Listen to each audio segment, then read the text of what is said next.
Hi everyone, welcome to my cooking blog. ಇವತ್ತು ಮಧ್ಯಾಹ್ನದ ಒಂದು ಲಂಚ್ ರೆಸಿಪಿನ ಶೇರ್ ಮಾಡ್ಕೊಳ್ತಾ ಇದ್ದೀನಿ. ಇಷ್ಟ ಆದರೆ ಟ್ರೈ ಮಾಡಿ, ಹಾಗೆ ಚಾನಲ್ನ ಸಬ್ಸ್ಕ್ರೈಬ್ ಮಾಡ್ಕೊಳ್ಳಿ. ಹಾಗೆ ವಿಡಿಯೋ ಇಷ್ಟ ಆದರೆ ರೆಸಿಪಿನ ಬೇರೆಯವ್ರಿಗೂ ಸಹ ಶೇರ್ ಮಾಡಿ. ಮೊದಲಿಗೆ ನಾನಿಲ್ಲಿ ಒಂದು ಕಟ್ಟಷ್ಟು ಪಾಲಕ್ ಸೊಪ್ಪು ಮತ್ತು ಒಂದು ಕಟ್ಟಷ್ಟು ಕೊತ್ತಂಬರಿ ಸೊಪ್ಪು ಮತ್ತು ಒಂದು 4 ಹಸಿಮೆಣಸಿನ್ಕಾಯಿನ ತೊಗೊಂಡಿದ್ದೀನಿ. ಅಂದರೆ ಒಂದು 3 ಹಸಿಮೆಣಸಿನ, ತುಂಬ ದೊಡ್ಡದಿದೆ. ಚಿಕ್ಕ ಹಸಿಮೆಣಸಿನ್ಕಾಯಿ ಆದರೆ ಒಂದು 5 ಹಸಿಮೆಣಸಿನ್ಕಾಯಿನ ಹಾಕ್ಕೊಳ್ಳಿ. ಒಂದು ಕಟ್ಟಷ್ಟು ಪಾಲಕ್ ಸೊಪ್ಪು ದೊಡ್ಡದಿತ್ತು, ಚಿಕ್ಕ ಕಟ್ಟಾದರೆ 2 ಕಟ್ಟನ್ನು ತಗೊಳ್ಳಿ.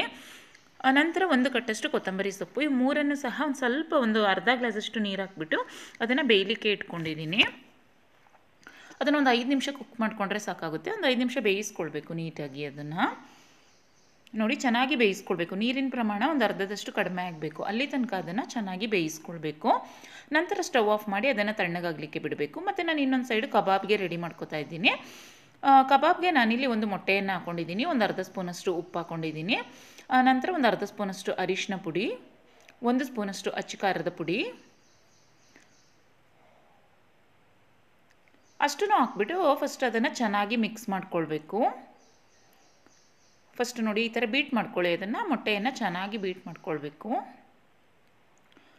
ನಂತರ ಈಗ ಅದಕ್ಕೆ 1 ಸ್ಪೂನಷ್ಟು ಶುಂಠಿ ಬೆಳ್ಳುಳ್ಳಿ ಪೇಸ್ಟ್ ಮತ್ತು 1 ಪ್ಯಾಕಷ್ಟು ನಾನಿಲ್ಲಿ ಕಬಾಬ್ ಪೌಡರನ್ನು ಹಾಕೋತಾ ಇದ್ದೀನಿ. ಯಾವುದೇ ಕಬಾಬ್ ಪೌಡರನ್ನು ಸಹ ಹಾಕ್ಕೊಳ್ಬೋದು. ಮನೆಯಲ್ಲಿ ರೆಡಿ ಮಾಡ್ಕೊಂಡಿದ್ರೆ ಅದನ್ನು ಸಹ ಒಂದು 2 ಸ್ಪೂನಷ್ಟು ಹಾಕ್ಕೊಳ್ಬೇಕಾಗುತ್ತೆ. ಮತ್ತು ನಾನಿಲ್ಲಿ ಒಂದು ಮುಕ್ಕಾಲು kg ಚಿಕನ್ ಮಾತ್ರ ತೊಗೋತಾ ಇರೋದ್ರಿಂದ 1 ಪ್ಯಾಕ್ ಸಾಕಾಗುತ್ತೆ. ಜಾಸ್ತಿ ಚಿಕನ್ ತೊಗೊಂಡ್ರೆ ಒಂದು 2 ಪ್ಯಾಕಷ್ಟು ಕಬಾಬ್ ಪೌಡರನ್ನ ಸೇರಿಸ್ಕೊಬೇಕಾಗುತ್ತೆ. ಈಗ ಅದನ್ನು ಸಹ ಚೆನ್ನಾಗಿ ಮಿಕ್ಸ್ ಮಾಡಿಕೊಂಡು, ಈಗ ನಾವೇನು ಚಿಕನ್ ವಾಶ್ ಮಾಡಿ ಇಟ್ಕೊಂಡಿದ್ವೋ ಅದನ್ನು ಅದಕ್ಕೆ ಸೇರಿಸ್ಬಿಟ್ಟು ಚೆನ್ನಾಗಿ ಅದನ್ನು ಮಿಕ್ಸ್ ಮಾಡಿಬಿಟ್ಟು ಒಂದು ಅರ್ಧ ಗಂಟೆ ಅದು ನೆನಿಬೇಕು. ನೆನಿಲಿಕ್ಕೆ ಇಟ್ಕೊಳ್ಬೇಕಾಗುತ್ತೆ. ಇಲ್ಲಾಂದರೆ ಫ್ರೀಝರಲ್ಲಿ ಇಟ್ಟರೂ ಸಹ ನಡೆಯುತ್ತೆ ಒಂದು ಅರ್ಧ ಗಂಟೆ. ನೋಡಿ ಈಗ ಈ ರೀತಿ ಚೆನ್ನಾಗಿ ಮಿಕ್ಸ್ ಮಾಡಿಬಿಟ್ಟು ಅದನ್ನು ಒಂದು 1/2 ಅವರ್ ನೆನೆಸ್ಕೊಳ್ಬೇಕಾಗುತ್ತೆ ಚೆನ್ನಾಗಿ.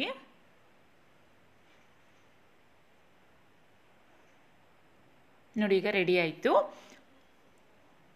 ಅದನ್ನು ಮುಚ್ಚಿಬಿಟ್ಟು ಒಂದು 1/2 ಅವರ್ ನೆನೆಸ್ಕೊಂಡ್ರೆ ಚೆನ್ನಾಗುತ್ತೆ, ಟೇಸ್ಟ್ ಎಲ್ಲ ಹಿಡಿಯುತ್ತೆ ಅಲ್ವಾ. ಈಗ ನೋಡಿ ತಣ್ಣಗಾಗಿದೆ ಪಾಲಕ್ ಸೊಪ್ಪು, ಕೊತ್ತಂಬರಿ ಸೊಪ್ಪು ಮತ್ತು ಹಸಿಮೆಣಸಿನ್ಕಾಯಿ. ಅದನ್ನು ಒಂದು ಮಿಕ್ಸಿ ಜಾರ್ಗೆ ಹಾಕ್ಬಿಟ್ಟು ಸಣ್ಣದಾಗಿ ಅದೇ ನೀರನ್ನ ಹಾಕ್ಕೊಂಡ್ರೆ ಆಯಿತು, ಸಣ್ಣದಾಗಿ ಪೇಸ್ಟ್ ಮಾಡ್ಕೊಳ್ಬೇಕು. ನೋಡಿ ಈ ರೀತಿಯಾಗಿ ಸಣ್ಣದಾಗಿ ಪೇಸ್ಟ್ ಮಾಡ್ಕೊಳ್ಬೇಕು. ನಂತರ ಬನ್ನಿ ಗ್ರೇವಿ ಯಾವ ರೀತಿ ಮಾಡೋದು ಅಂತ. ಪಾಲಕ್ ಚಿಕನ್ ಗ್ರೇವಿ ಮಾಡ್ತಾ ಇರೋದು. ಫಸ್ಟ್ ಒಂದು ಪ್ಯಾನ್ಗೆ ಒಂದು 4 ಸ್ಪೂನಷ್ಟು ಎಣ್ಣೆ ಹಾಕ್ಕೊಳ್ಬೇಕು. ನಂತರ ಚಕ್ಕೆ, ಲವಂಗ, ಏಲಕ್ಕಿ, ಪಲಾವ್ ಎಲೆ, ಸೋಂಪಕಾಳು, ಡ್ರೈ ಪದಾರ್ಥಗಳು ಯಾವುದೇ ಇದ್ರೂ ಹಾಕ್ಕೊಳ್ಬೋದು. ನಂತರ ಅದಕ್ಕೆ ಒಂದು ಈರುಳ್ಳಿಯನ್ನು ಸಣ್ಣದಾಗಿ ಹೆಚ್ಚಿಬಿಟ್ಟು ಸೇರಿಸ್ಕೊಂಡಿದ್ದೀನಿ. ಈರುಳ್ಳಿ ಚೆನ್ನಾಗಿ ಫ್ರೈ ಆಗಬೇಕು. ಈಗ ಈರುಳ್ಳಿನೂ ಅಷ್ಟೇ ಚೆನ್ನಾಗಿ ಫ್ರೈ ಆದಮೇಲೆ ಅದಕ್ಕೆ ನಾನಿಲ್ಲಿ 1 kg ಚಿಕನನ್ನು ಸೇರಿಸ್ಕೊತಾ ಇದ್ದೀನಿ. ಚಿಕನ್ ಅಷ್ಟೇ, ಚಿಕನ್ ಹಾಕಿದ್ಮೇಲೆ ಅದನ್ನು ಚೆನ್ನಾಗಿ ಮೀಡಿಯಮ್ ಟು ಲೋ ಫ್ಲೇಮಲ್ಲಿ ಇಟ್ಕೊಂಡು ಚೆನ್ನಾಗಿ ಫ್ರೈ ಮಾಡ್ಕೊಳ್ಬೇಕು ಎಣ್ಣೆಯಲ್ಲಿ. ಅಂದರೆ ಚಿಕನ್ ನೀರು ಬಿಡುತ್ತೆ, ಅಲ್ಲಿ ತನಕ ಅದನ್ನು ಚೆನ್ನಾಗಿ ಫ್ರೈ ಮಾಡ್ಕೊಳ್ಬೇಕು.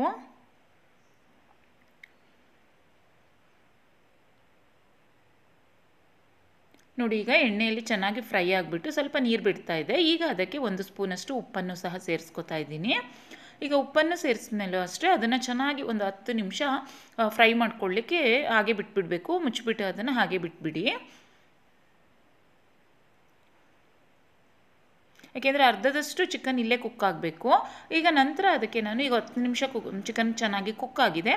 ಈಗ ನಾನಿಲ್ಲಿ 3 ಟೊಮೊಟೊದು ಪ್ಯೂರಿನ ಅಂದರೆ 3 ಟೊಮೊಟೊವನ್ನು ಮಿಕ್ಸಿ ಜಾರ್ಗೆ ಹಾಕ್ಬಿಟ್ಟು ಸಣ್ಣದಾಗಿ ಪೇಸ್ಟ್ ಮಾಡಿದ್ದೀನಿ.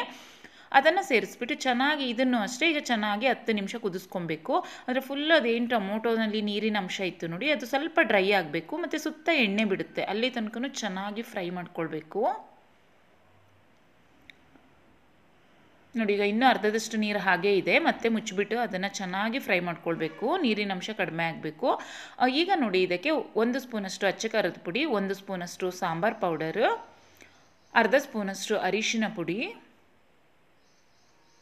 ಮತ್ತು ಅರ್ಧ ಸ್ಪೂನಷ್ಟು ಜೀರಿಗೆ ಪುಡಿ ಇಷ್ಟನ್ನು ಹಾಕ್ಬಿಟ್ಟು ಈಗ ಚೆನ್ನಾಗಿ ಮಿಕ್ಸ್ ಮಾಡಿಬಿಟ್ಟು, ಮತ್ತು ಅರ್ಧ ಸ್ಪೂನಷ್ಟು ಗರಂ ಮಸಾಲ ಇಷ್ಟನ್ನು ಹಾಕ್ಬಿಟ್ಟು ಅದನ್ನು ಚೆನ್ನಾಗಿ ಮಿಕ್ಸ್ ಮಾಡ್ಕೊಳ್ಬೇಕು. ನೋಡಿ ಈಗ ಟೊಮೊಟೊದು ಏನು ನೀರಿನ ಅಂಶ ಇದೆ ಫುಲ್ ಡ್ರೈ ಆಗ್ತಾ ಇದೆ, ಅಲ್ಲಿ ತನಕ ಅದನ್ನು ಚೆನ್ನಾಗಿ ಫ್ರೈ ಮಾಡ್ಕೊಳ್ಬೇಕು. ನೋಡಿ ಈಗ ನೀರಿನ ಅಂಶ ಫುಲ್ ಸ್ವಲ್ಪ ಡ್ರೈ ಆಯಿತು. ನೋಡಿ ಈಗ ಚೆನ್ನಾಗಿ ಎಣ್ಣೆ ಬಿಟ್ಕೊಂಡಿದೆ. ಇಲ್ಲಿ ತನಕ ಅದನ್ನು ಚೆನ್ನಾಗಿ ಫ್ರೈ ಮಾಡ್ಕೊಳ್ಬೇಕು.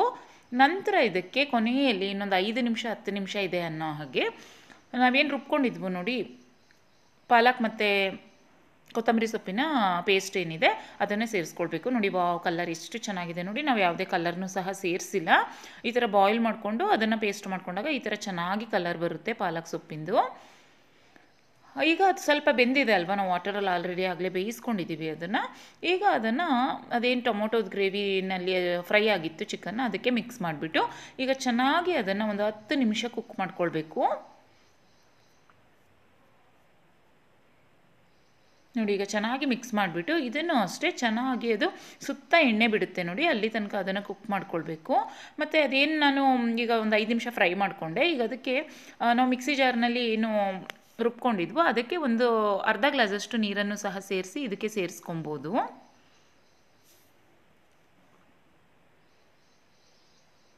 ನೋಡಿ ಈಗ ಒಂದು ಅರ್ಧ ಗ್ಲಾಸಷ್ಟು ನೀರನ್ನು ಸಹ ಸೇರಿಸ್ಕೊಳ್ತಾ ಇದ್ದೀನಿ. ನೀರನ್ನು ಸೇರಿಸೋದ್ರಿಂದ ಏನಾಗುತ್ತೆ ಅಂದರೆ ತುಂಬ ತಿಕ್ನೆಸ್ ಆಗಲ್ಲ, ಗ್ರೇವಿ ಪರ್ಫೆಕ್ಟ್ ಹದದಲ್ಲಿ ಬರುತ್ತೆ. ಅದರಿಂದ ಒಂದು ಅರ್ಧ ಗ್ಲಾಸಷ್ಟು ನೀರನ್ನು ಸಹ ಸೇರಿಸ್ಕೊಬೇಕಾಗುತ್ತೆ. ಈಗ ಮುಚ್ಚಿಬಿಟ್ಟು ನೋಡಿ ಒಂದು 10 ನಿಮಿಷ ಅದನ್ನು ಮೀಡಿಯಮ್ ಟು ಲೋ ಫ್ಲೇಮಲ್ಲಿ ಚೆನ್ನಾಗಿ ಫ್ರೈ ಮಾಡ್ಕೊಳ್ಬೇಕು. ಈಗ ನೋಡಿ ಚೆನ್ನಾಗಿ ಫ್ರೈ ಆಗ್ತಿದೆ, ಅದು ಸುತ್ತ ಎಣ್ಣೆ ಬಿಡುತ್ತೆ ಮತ್ತು ಕಲರ್ ನೋಡಿ ಎಷ್ಟು ಚೆನ್ನಾಗಿದೆ ಅಂತ. ಅಂದರೆ ಪರ್ಫೆಕ್ಟಾಗಿ ಈ ಥರದಲ್ಲಿ ಮಾಡಿಕೊಂಡ್ರೆ ನಮಗೆ ಡಾಬಾ ಸ್ಟೈಲಲ್ಲಿ ಬರುತ್ತೆ ನೋಡಿ. ಡಾಬಾದಲ್ಲಿ ಯಾವ ರೀತಿ ಮಾಡ್ತಾರೆ ನೋಡಿ ಪಾಲಕ್ ಚಿಕನ್ ಗ್ರೇವಿ, ಸೇಮ್ ಅದೇ ರೀತಿ ಬರುತ್ತೆ. ತುಂಬ ಟೇಸ್ಟ್ ಸಹ ತುಂಬ ಚೆನ್ನಾಗಾಗುತ್ತೆ.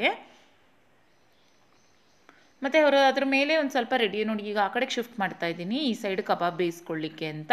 ಅದಿನ್ನೂ ಒಂದು 5 ನಿಮಿಷ ಕುಕ್ ಆಗಬೇಕು. ನೋಡಿ ತೋರಿಸ್ತಾ ಇದ್ದೀನಿ, ಅದು ಇನ್ನೊಂದು 5 ನಿಮಿಷ ಕುಕ್ ಆದರೆ ತುಂಬ ಚೆನ್ನಾಗಾಗುತ್ತೆ. ಈಗ ನಾನಿಲ್ಲಿ ಮತ್ತು ಡಾಬಾದಲ್ಲೆಲ್ಲ ಏನು ಮಾಡ್ತಾರೆ, ಮೇಲೆ ಸ್ವಲ್ಪ ಫ್ರೆಶ್ ಕ್ರೀಮ್ನು ಸಹ ಯೂಸ್ ಮಾಡ್ತಾರೆ. ಅದು ಫುಲ್ ರೆಡಿ ಆದಾಗ ಒಂದು 2 ಸ್ಪೂನಷ್ಟು ಫ್ರೆಶ್ ಕ್ರೀಮ್ ಹಾಕೊಂಡಾಗ ಸಹ ತುಂಬ ಚೆನ್ನಾಗಾಗುತ್ತೆ ಪಾಲಕ್ ಗ್ರೇವಿ. ಈಗ ನಂತರ ನಾನಿಲ್ಲಿ ಕಬಾಬ್ ಏನು ಮಿಕ್ಸ್ ಮಾಡಿ ಇಟ್ಕೊಂಡಿದ್ವು ಒಂದು 1/2 ಅವರ್ ಆಗಿದೆ.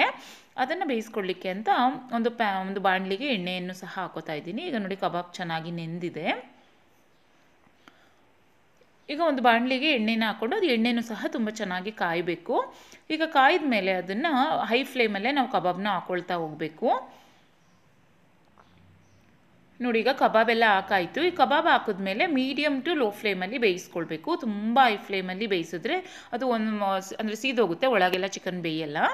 ಅದರಿಂದ ಈಗೇನು ಚಿಕನ್ ಹಾಕಿದ್ವು ನೋಡಿ, ಈಗ ಹೈ ಫ್ಲೇಮಲ್ಲಿ ಇಟ್ಕೊಂಡು ಈಗ ಒಂದು ಸ್ವಲ್ಪ ಒಂದು 10 ಸೆಕೆಂಡ್ 15 ಸೆಕೆಂಡ್ ಆದಮೇಲೆ ಮೀಡಿಯಮ್ ಟು ಲೋ ಫ್ಲೇಮ್ ಮಾಡಿಬಿಟ್ಟು ಬೇಯಿಸ್ಕೊಳ್ಬೇಕು. ಈಗ ಇನ್ನೊಂದು ಸೈಡಲ್ಲೂ ನೋಡಿ ಪಾಲಕ್ ಗ್ರೇವಿ ರೆಡಿ ಆಗ್ತಾ ಇದೆ. ಚಿಕನ್ ಪಾಲಕ್ ಗ್ರೇವಿ ತುಂಬ ಚೆನ್ನಾಗಾಗುತ್ತೆ ಚಪಾತಿಗೆ. ಈ ಸೈಡು ಅಷ್ಟೇ, ಕಬಾಬು ಅಷ್ಟೇ. ಕಬಾಬ್ ನೋಡಿ ಎಷ್ಟು ಚೆನ್ನಾಗಾಗಿದೆ, ಕಲರೆಲ್ಲ ಎಷ್ಟು ಚೆನ್ನಾಗಿ ಬಂದಿದೆ. ಒಂದು ಸೈಡ್ ಒಂದು 5 ನಿಮಿಷ ಬೇಯಿಸ್ಕೊಂಡ್ಮೇಲೆ ನೋಡಿ ಈಗ ಟರ್ನ್ ಮಾಡ್ಕೋಬೇಕು. ಮೀಡಿಯಮ್ ಫ್ಲೇಮಲ್ಲಿ ಬೇಯಿಸ್ಕೊಳ್ಬೇಕು. ತುಂಬ ಜೋರೂರಿನಲ್ಲಿ ಬೇಯಿಸ್ಕೊಂಡ್ರೆ ಮೇಲೆ ಮಾತ್ರ ಬೆಂದಿರುತ್ತೆ, ಒಳಗಡೆ ಚಿಕನ್ ಬೆಂದಿರಲ್ಲ.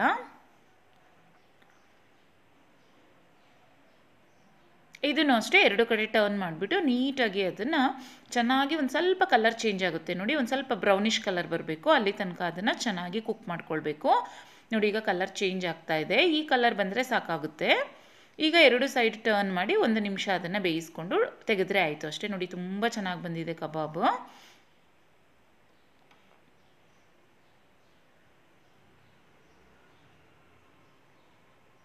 ನೋಡಿ ಮತ್ತು ಅದು ಎಣ್ಣೆಗೂ ಅಷ್ಟೇ ಏನೆಲ್ಲ ಬಿಟ್ಕೊಂಡಿಲ್ಲ, ತುಂಬ ಚೆನ್ನಾಗಿ ಕೋಟಿಂಗ್ ಎಲ್ಲ ತುಂಬ ಚೆನ್ನಾಗಿ ಕೂತ್ಕೊಂಡಿದೆ. ಈಗ ನೋಡಿ ಮತ್ತೆ ಇನ್ನೊಂದು ಸರಿ ಹಾಕ್ತಾಯಿದ್ದೀನಿ. ಮತ್ತು ತುಂಬ ಎಣ್ಣೆನೂ ಏನು ಎಳ್ಕೊಳ್ಳಲ್ಲ, ಫ್ರೆಶ್ಶಾಗಿ ಮಾಡ್ಕೊಂಡಿರ್ತೀವಿ ಅಲ್ವಾ, ತುಂಬ ಚೆನ್ನಾಗಿ ಬರುತ್ತೆ. ನೋಡಿ ಕಲರ್ ಸಹ ತುಂಬ ಚೆನ್ನಾಗಾಗಿದೆ. ಇದನ್ನು ಅಷ್ಟೇ ಇನ್ನೊಂದು ಸರಿನೂ ಹಾಕಿದಾಗಲೂ ಅಷ್ಟೇ, ಫಸ್ಟ್ ಹಾಕಿದಾಗ ಒಂದು ಸ್ವಲ್ಪ ಜೋರು ಫ್ಲೇಮಲ್ಲಿ ಹಾಕ್ಕೊಂಡು 1 ನಿಮಿಷ ಬಿಟ್ಬಿಟ್ಟು ನೋಡಿ ಇದು ಎಷ್ಟು ಚೆನ್ನಾಗಿ ಎಣ್ಣೆ ಬಿಟ್ಟಿದೆ. ಈ ಥರ ಎಣ್ಣೆ ಬಿಡಬೇಕು ಸುತ್ತಲೂ, ತುಂಬ ಚೆನ್ನಾಗಾಗುತ್ತೆ ಗ್ರೇವಿ ಅಂತೂ, ಟೇಸ್ಟಿಯಾಗಿರುತ್ತೆ. ಚಪಾತಿ, ರೊಟ್ಟಿ, ಪೂರಿ ಎಲ್ಲದಕ್ಕೂ ಚೆನ್ನಾಗಿರುತ್ತೆ, ರೈಸ್ಗೂ ಸಹ ತುಂಬ ಚೆನ್ನಾಗಿರುತ್ತೆ. ನಾನಿವತ್ತು ಚಪಾತಿಗೆ ಮಾಡ್ಕೊಂಡಿದ್ದೆ, ಮಧ್ಯಾಹ್ನ ಲಂಚ್ಗೆ ನೋಡಿ ಈ ರೀತಿ ಮಾಡಿಕೊಂಡ್ರೆ ತುಂಬ ಚೆನ್ನಾಗಾಗುತ್ತೆ. ನೋಡಿ ರೆಡಿ ಆಯ್ತೀಗ. ಬೇಕಿದ್ರೆ ಸ್ವಲ್ಪ ಕಸೂರಿ ಮೇಥಿ ಸಹ ಇತ್ತು. ನಾನು ಕಸೂರಿ ಮೇಥಿನ ಸೋಂಪಾಕಾಳು ಹಾಕಿದ್ನಲ್ಲ ಅದರಲ್ಲೂ ಸ್ವಲ್ಪ ಸೇರಿಸ್ಬಿಟ್ಟು ಹಾಕಿದ್ದೀನಿ ಇದಕ್ಕೆ. ಮೇಲೂ ಸಹ ಉದುರಿಸ್ಕೊಂಡ್ರೆ ತುಂಬ ಚೆನ್ನಾಗಾಗುತ್ತೆ. ನೋಡಿ ಕಬಾಬ್ ಸಹ ರೆಡಿ ಆಯಿತು. ಕಬಾಬ್ ಸಹ ತುಂಬ ಚೆನ್ನಾಗಾಗಿತ್ತು.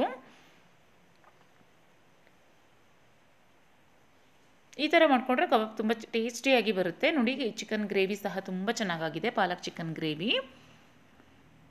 ಮಧ್ಯಾಹ್ನಕ್ಕೆ ಮಾಡ್ಕೊಂಡಿದ್ದೆ. ಮಧ್ಯಾಹ್ನಕ್ಕೆ ಈ ರೀತಿ ಮಾಡ್ಕೊಂಡಾಗ ಲಂಚಿಗೂ ಚೆನ್ನಾಗುತ್ತೆ, ಡಿನ್ನರ್ಗೂ ಸಹ ಮಾಡ್ಕೊಳ್ಬೋದು, ನೈಟ್ ಟೈಮಲ್ಲಿ ಸಹ ಮಾಡ್ಕೊಳ್ಬೋದು. ಇಲ್ಲಾಂದರೆ ಯಾರಾದರೂ ಗೆಸ್ಟ್ ಬಂದಿರ್ತಾರೆ ನೋಡಿ, ಆಗ ಪೂರಿ ಮಾಡಿಕೊಂಡು ಪೂರಿಗೂ ಸಹ ಈ ಗ್ರೇವಿನ ಮಾಡಿಕೊಂಡ್ರೆ ತುಂಬ ಚೆನ್ನಾಗಾಗುತ್ತೆ. ನೋಡಿ ಸರ್ವ್ ಮಾಡಿಬಿಟ್ಟು ತೋರಿಸ್ತೀನಿ. ಚಪಾತಿ ಜೊತೆಗೆ ಪಾಲಕ್ ಗ್ರೇವಿ,